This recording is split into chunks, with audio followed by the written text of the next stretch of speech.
subclassification of scheduled caste. So state of Punjab and others versus Devinder Singh and others case లో supreme court ఈ ఎస్సీస్లో sub classification అనేది చేయడానికి permission ఇచ్చింది. So ఈ judgement key highlights చూసుకుంటే మనకి article 341 class 4 ఉంది. సో దీని కింద ప్రెసిడెంట్ వెనుకబడ్డ కులాలని ఎస్సీస్ లాగా డిక్లేర్ చేయొచ్చు. 341 క్లాస్ 2 ఏం చెప్తుంది అంటే పార్లమెంట్ కూడా కొన్ని క్యాస్ట్, రేస్ ఆర్ ట్రైబ్స్ని ఎస్సీ లిస్టులో ఇంక్లూడ్ చేయొచ్చు లేదా ఎక్స్క్లూడ్ కూడా చేయొచ్చు. బట్ అది ఆర్టికల్ 341ని వయోలేట్ చేయదు అని ఈ ఆర్టికల్ చెప్తుంది. So scope of sub classification of ఎస్సీస్ చూసుకుంటే సబ్స్టాంటివ్ ఈక్వాలిటీ అనేసి ఒకటి ఉంది. ఈ సబ్స్టాంటివ్ ఈక్వాలిటీ అంటే డిస్ట్రెస్డ్ గ్రూప్స్ని ఎంకరేజ్ చేస్తూ వాళ్ళకి అప్పర్ సెక్షన్స్ కంటే ఎక్కువ ప్రియారిటీ ఉండాలి అనేసి చెప్తుంది.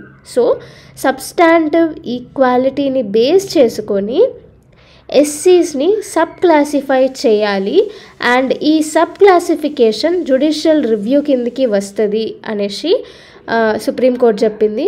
అండ్ 100% రిజర్వేషన్ అనేది ఉండదు. అండ్ ఆర్టికల్ 342A కింద parliament socially and educationally backward క్లాసెస్కి సబ్ క్లాసిఫై చేయొచ్చు అనేసి చెప్తుంది. సో ఇక్కడ ఏంటి అంటే ఎస్సీస్కి సబ్ క్లాసిఫై చేసేటప్పుడు పొలిటికల్ పార్టీస్ ఏం చేస్తాయి అంటే ఎక్కువ గ్రూప్స్ వాళ్ళకే 100% రిజర్వేషన్ ఇవ్వాలి సో దట్ వాళ్ళకి ఓట్ బ్యాంక్ కూడా క్రియేట్ అవుతుంది కదా, అట్లా కూడా చేసే ఛాన్సెస్ ఉన్నాయి.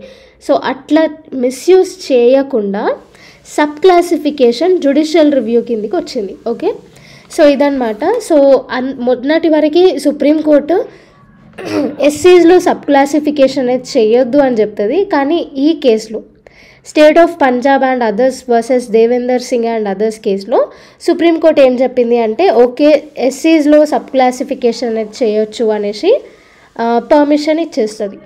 సో మనకి జడ్జ్మెంట్స్ ఉన్నాయి రెండు, అవి చూద్దాము. Indira Sahani versus union of India 1992 case కింద క్రీమీ లేయర్స్లో ఉన్న ఓబీసీ వాళ్ళని రిజర్వేషన్ నుండి ఎక్స్క్లూడ్ చేయాలి అనేసి జడ్జ్మెంట్ ఇచ్చింది. మళ్ళీ next EV Chennaiah versus state of Andhra Pradesh 2004 కేసులో సుప్రీంకోర్టుని సబ్ క్లాసిఫై చేయొద్దు అనేసి ఈ ఎస్సీస్ని సబ్ క్లాసిఫై చేయొద్దు అనేసి జడ్జ్మెంట్ ఇస్తారు. నెక్స్ట్ ఇంకొక కేసు ఏంది, జర్నైల్ సింగ్ వర్సెస్ లక్ష్మీనారాయణ్ గుప్తా 2018 కేసులో క్రీమీ లేయర్ కాన్సెప్ట్ ప్రెసిడెన్షియల్ లిస్టులో ఉన్న ఎస్సీస్కి వర్తించదు అని జడ్జ్మెంట్ ఇస్తారు. సో ఇవన్నమాట రిజర్వేషన్కి సంబంధించిన జ్యుడిషియల్ ప్రొనౌన్స్మెంట్స్.